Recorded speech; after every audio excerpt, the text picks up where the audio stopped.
Hello, everyone. Welcome to the Newsbrowse News broadcast. According to Yonhap News Agency, a special counsel team in South Korea has once again requested the death penalty for former President Yoon Yeol. The request was made during his appellate trial at the Seoul High Court on charges of leading an insurrection during his failed martial law bid in December 2024. In February, a lower court had sentenced the ousted leader to life imprisonment, which the special counsel argued was too lenient. The prosecution also sought life imprisonment for former Defense Minister Kim Yong-hyun, who was previously sentenced to 30 years for his role in the insurrection. Yoon is currently facing multiple trials related to the short-lived martial law declaration, including a separate 30-year prison sentence handed down earlier this month for ordering drone infiltrations into North Korea to create a pretext for his actions. According to a report by Sing Tao, the International Olympic Committee (IOC) has announced a historic initiative to establish an Olympic athlete grant system. Under this new policy, every participating Olympic athlete will receive a $10,000 allowance. This marks the first time in Olympic history that direct subsidies will be provided to all competitors, rather than just medalists, in recognition of the immense sacrifices they make to reach the world stage. The program is set to launch at the 2026 Milan Cortina Winter Olympics. The IOC has earmarked $140 million per Olympic cycle for this fund, which is expected to support approximately 14,000 athletes. To qualify, registered Olympians must have no doping violations and adhere to the IOC's ethical standards. The grants will be distributed through national Olympic committees, and any waived funds will return to the pool for future athletes.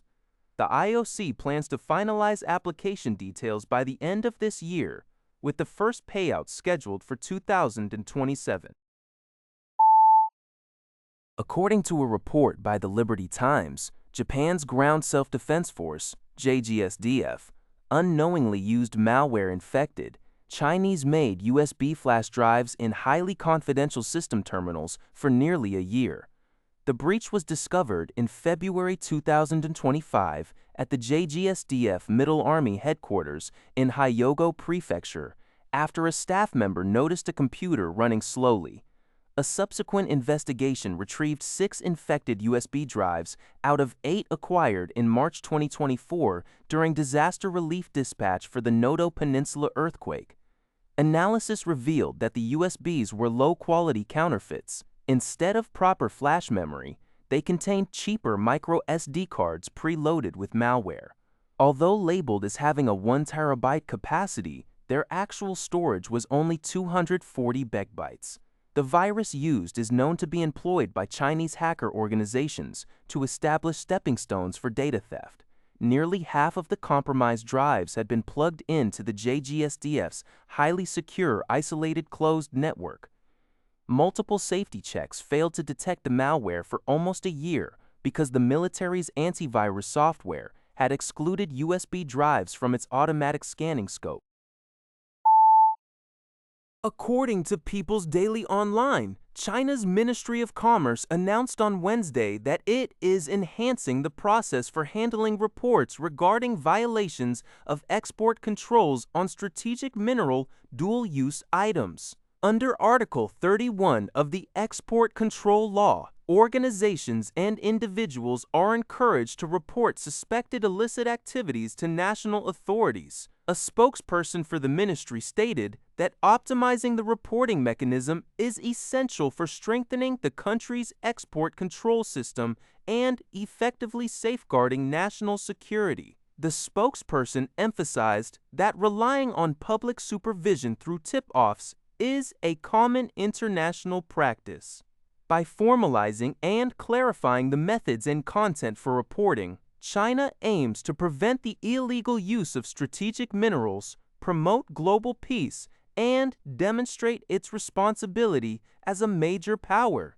The authorities have committed to handling all reports in strict accordance with the law while simultaneously protecting the legitimate rights and interests of enterprises that operate in full compliance with export regulations.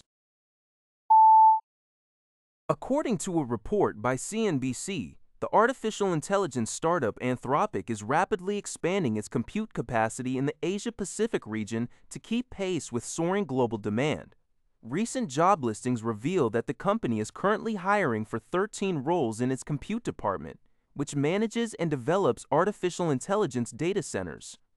Notably, 8 of these positions are based in Australia and Japan, signaling where the company's next infrastructure build-out is focused. In Japan, Anthropic is seeking professionals for data center electrical engineering and deal sourcing. In Australia, the openings target data center engineers, operators, and energy procurement experts capable of leading multi-hundred megawatt projects.